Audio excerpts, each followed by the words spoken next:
तर नमस्कार मंडळींनो, आज मी एक शूट करायचा विचार करते. त्यासाठी मी ही साडी चूज केली. माझ्याकडे अशा पॅटर्नमध्ये कॉटनची एक पण साडी नाही आहे, पण मी आता ही आहे हिचा वापर करून एक शूट करणार आहे, एक थीम शूट करणार आहे.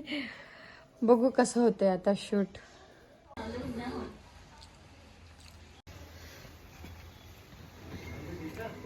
तिखट झाली रे भाजी.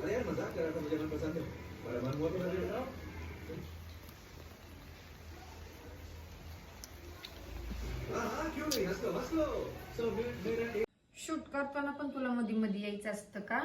सगळीकडे लाड करून घ्यायचं असतं. इथं बस इथे मी तुझा लाड करते. सगळीकडे मध्ये मध्ये यायचं असतं म्हणून मला मम्मा. तू जिकडे तिकडेच मी. बाळ येते.